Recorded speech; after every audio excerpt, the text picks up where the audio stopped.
Oh, yeah. Yeah, we have a flyer poster. This is Flowers for Dummies. We just sort of wanted to go through some flowers that we like. Some are pretty obvious and like common. You probably know them, but then some are a little more random.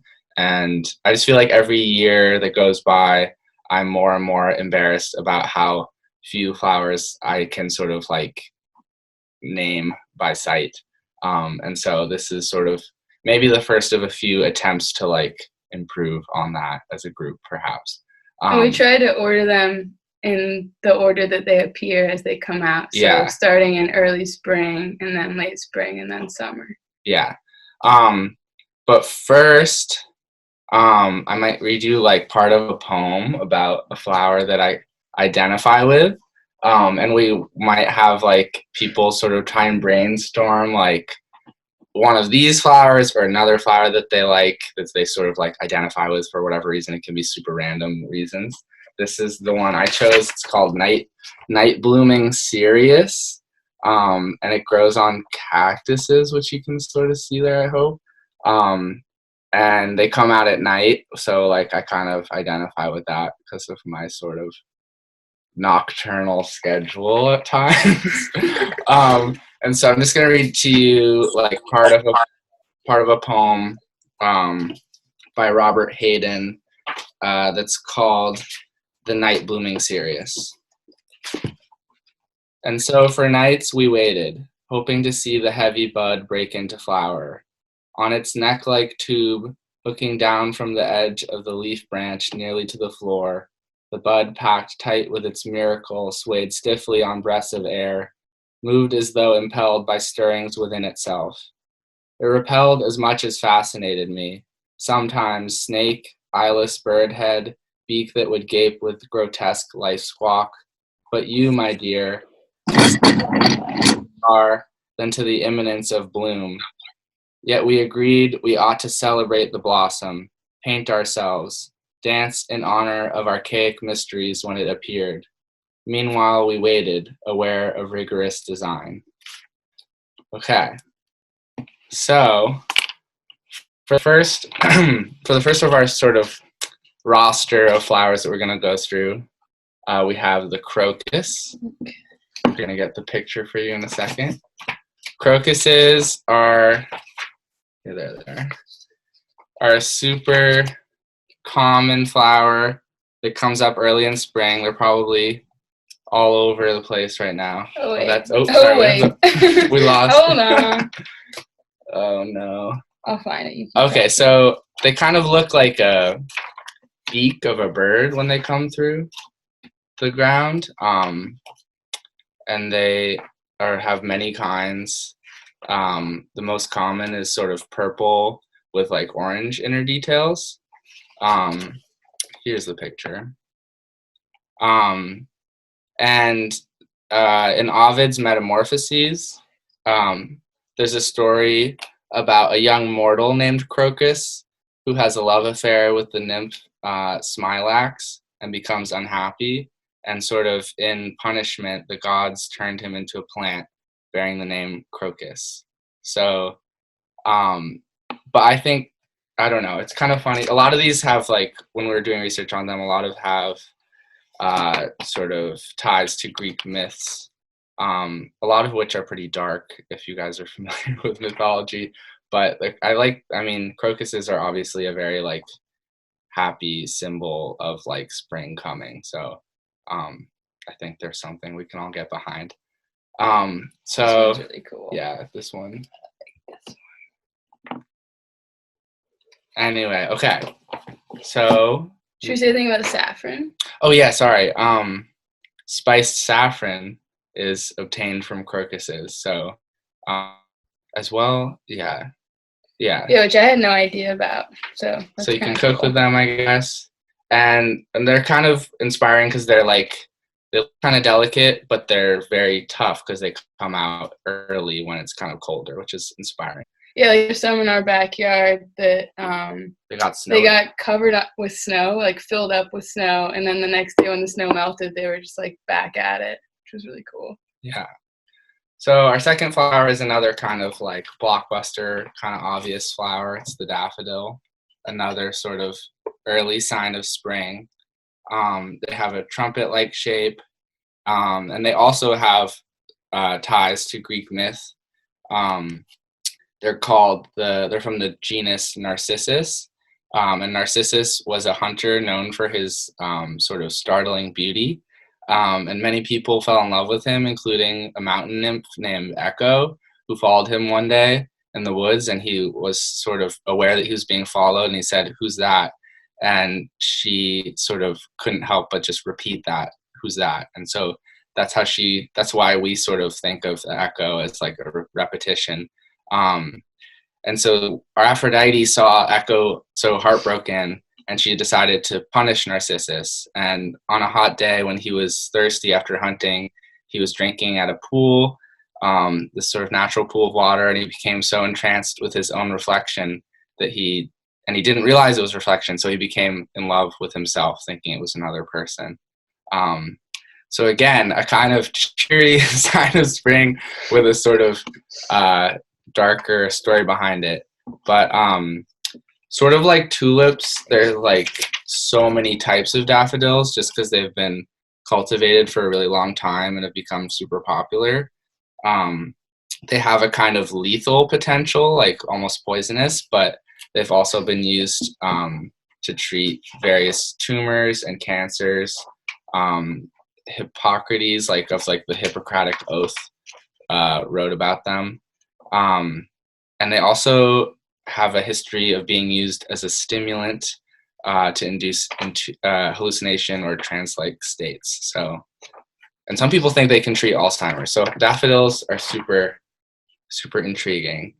And now our third flower, we have tulips. Another blockbuster. Which are, obviously a big one. They also bloom in sort of like early mid-spring, are brightly colored. There's a lot of different types of colors, and they're very showy. Kind of look like Easter eggs.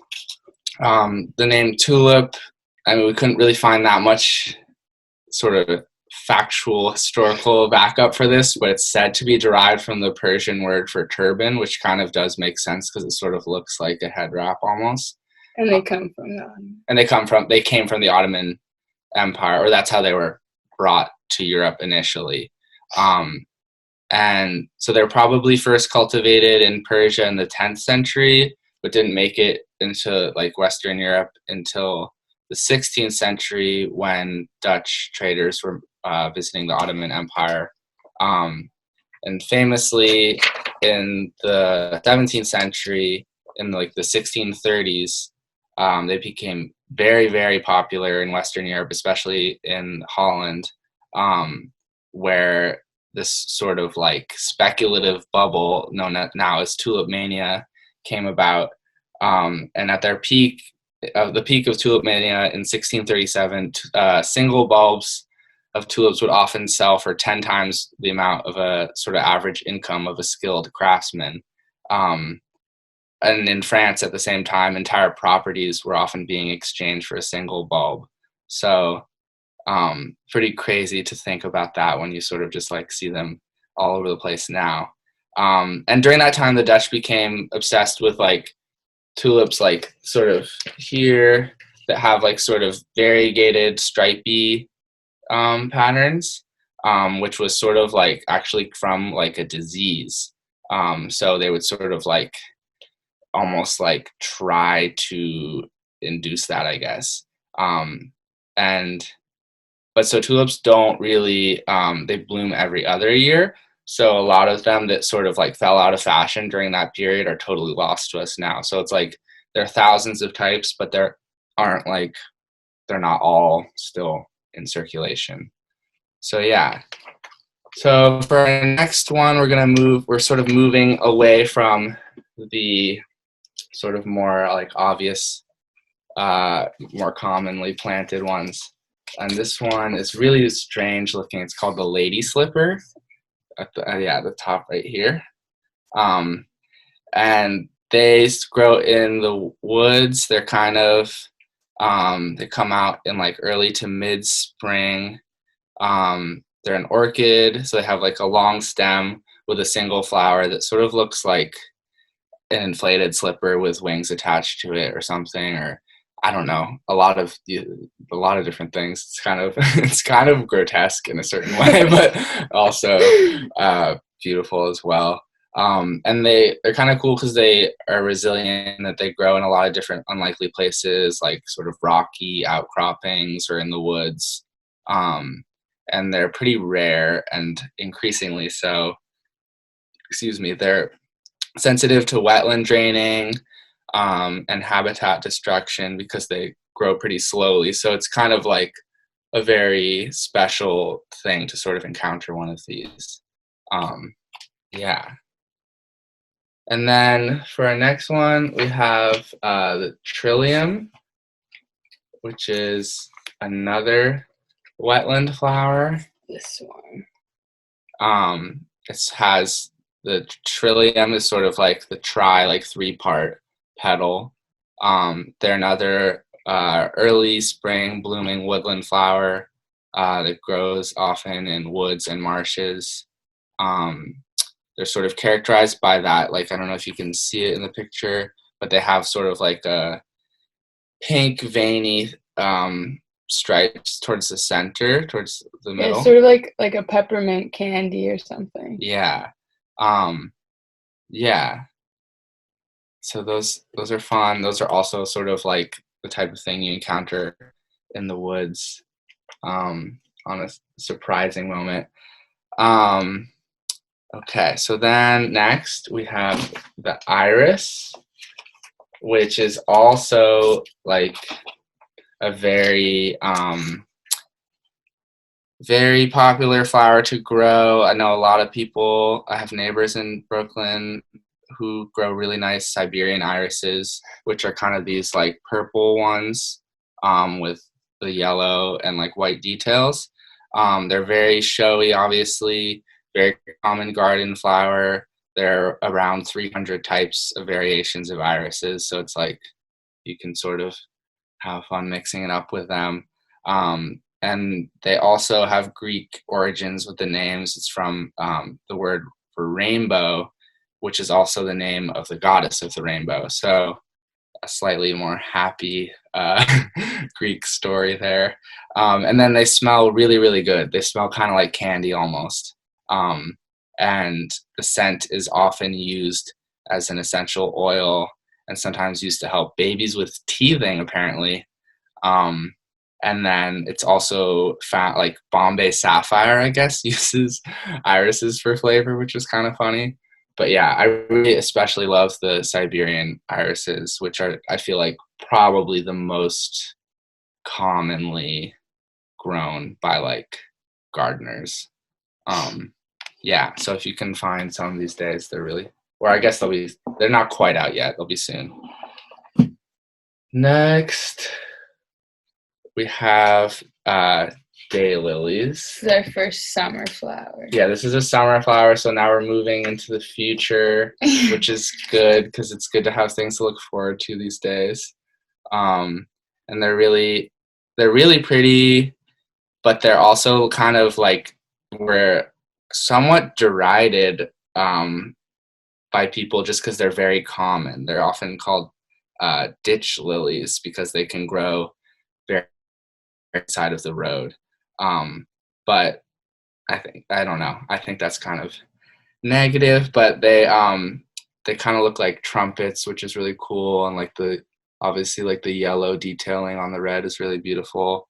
And they've grown wild for thousands of years, sort of most common in Asia at first, but then were probably brought to Europe by traders across the Silk routes. So a somewhat similar, I guess, progression to the tulip. And let's see, they're often used in hot and sour soup, which is cool to know. I did not know that until last night. And other Chinese cuisine like mushu. Yeah, and they're just like maybe the daylily is sort of like an inspiration for us in these times. We can sort of grow out of the metaphorical ditch we're in and emerge better.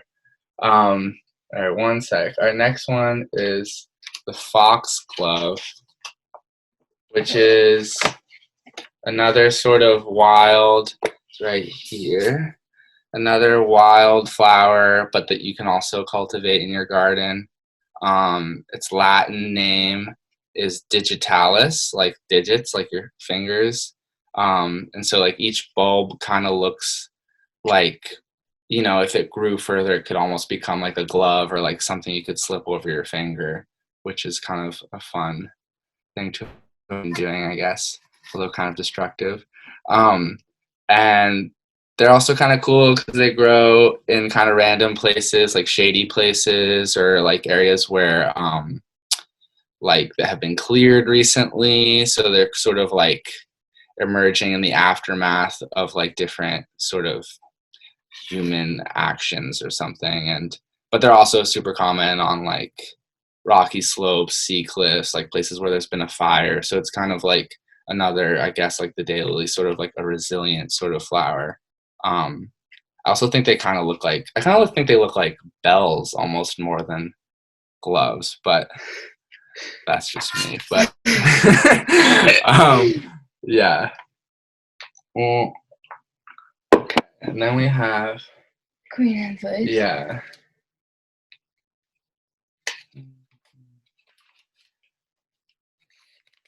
All right. So here we have Queen Anne's lace. Sort of hard to. It's hard to see. It's okay. No, it's okay. They're very small and bunched together. It's actually a wild carrot, which is kind of insane. And it has a different type of bloom or flower than any of the ones we've been talking about so far. It's called an umbel, umbel. And like that, where like all the flowers are very small and clustered, and like they look kind of lacy, hence the name, and sort of like triangular almost in their overall, like the shape that they create together. The root of the Queen Anne's lace is for a brief time edible early in its growth, but then it quickly becomes too bitter, apparently. Yeah, I tried it once. It's pretty gross, but kind of cool. Yeah, good to know. Yeah.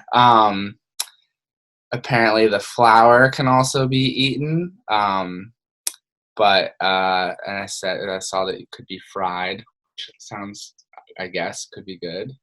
But yeah, it's also sort of looks like poison hemlock though, so you got to be careful if you're cooking it.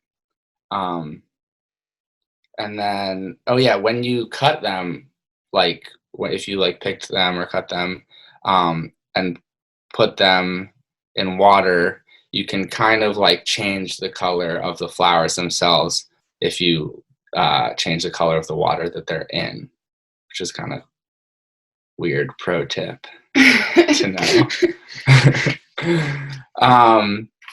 So, and then we really only have one more. How do you change the color of the water?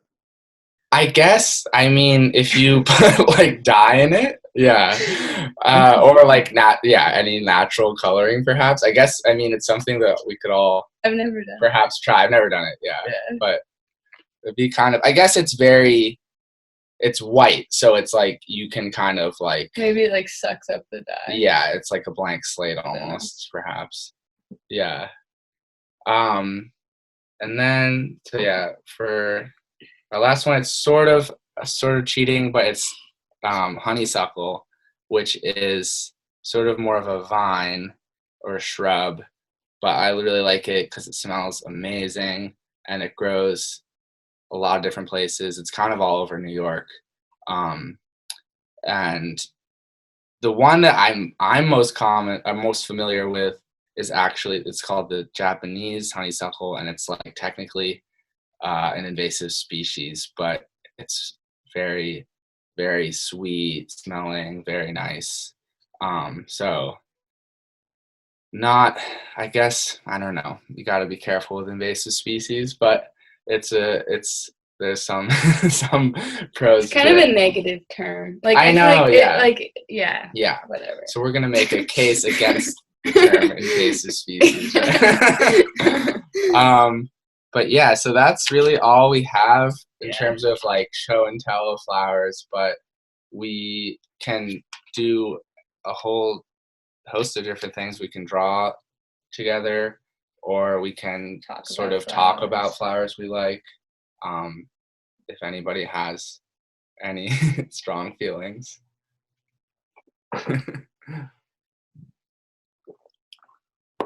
I'm very ignorant about flowers. I know. I'm learning more because of school, the farm school that I go to. How many parts of, like, how much of the food that we grow and eat, it's part of the flower often, but part of the flowers that I didn't expect, like a stem or that's the only thing that I've been more fascinated lately to learn and discover. Yeah, that's cool. Yeah, me too. This was awesome. When I hike in the summer and I'm in areas that have blooming wildflowers, I always feel so sad that I can't identify them while I'm on my hike. And so I feel like this is a really good start to being able to learn and ID stuff. Hell yeah. Yeah. It's a start. Yeah. We're starting to. Yeah. We learned a lot last night. Yeah. Yeah. It's so cool. Yeah. Yeah. Anybody else? My sister is a horticulturist now, and I feel like, I don't know, she knows a lot about flowers, and I'm trying to step up my game. Yeah. So I can also, like, I don't know, when we go on like walks and stuff, she's really good about like pointing things out and like saying all these facts, and now I've got 10 flowers. You can spit knowledge about. Yeah, just like vomit back information. Yeah, 10 flowers at a time. Cool. Yeah. That's awesome. What level, like, is she a practicing horticulturist, or is she like in school for that? She's a practicing horticulturist, but she's like in school for some, I don't know. She's doing it. I have no idea. That's cool. Nice. Anybody like have a favorite flower these days, or? My favorite flower is actually, hi, I just turned video. My favorite flower is actually the lady slipper, so I was really psyched that you included that because it grows in like the marsh behind where I grew up, which is like where I'm at right now. Nice. And my great aunt, who's like my closest family member to me, always used to like point them out to me. So I've even considered like getting a tattoo of that flower. But although I agree with you that it looks like kind of fucked up, so like, it's like beautiful, but it is kind of grotesque. Yeah, I mean, like, it's sort of like finding them is like finding an Easter egg, though. It feels really special. Yeah, it does. We used to like go on walks like looking for them. It was like really special. So yeah, when you started talking about it, I was like, no one ever talks about lady slippers, so it was nice. Yeah, we could get weirder next time. Yeah, if we have it next time. Yeah. Can I share one flower that brings a lot of the food that we eat? Yeah. I'm gonna try and share my screen so people can see it. Can you see my screen? Not yet. Not yet. Share. Let's see. Oh yeah. Yeah. Nice. Yeah. Okay. So the wild mustard that you can see here brings us cauliflower, broccoli, cabbage, kale, and kohlrabi. Nice. That's so cool. I just thought that was like a cool, weird thing that this little guy brought up. Nice. Is it like grown before those are grown? Well, it's just like that's where all of these originated. So they took part of the flower in order to develop all of these. That's so cool. And you can find the wild mustard kind of almost everywhere, and it's to these days you can use it to cook almost like an onion, but people don't do it much. I don't know. I just thought that was like a cool part. Yeah, so cool. Really cool. Nice. Well, I don't know. Should we draw 1 or 2 flowers and then call it a day? We got 5 more minutes for the half an hour cutoff. Okay, cool. Cool. So does anyone have like a preference for drawing, or should we just all draw our own? I don't know. I can hold up something. Let's see. Here's. I'll just hold up this spread for now. Ooh. It's got the lady slipper. Kind of got some good gestural stuff to draw.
Do you want to draw one?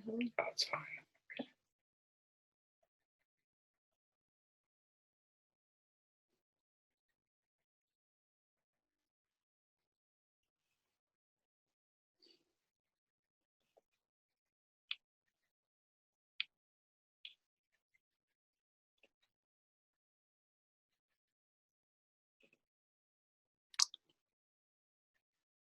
How's everyone doing? Good?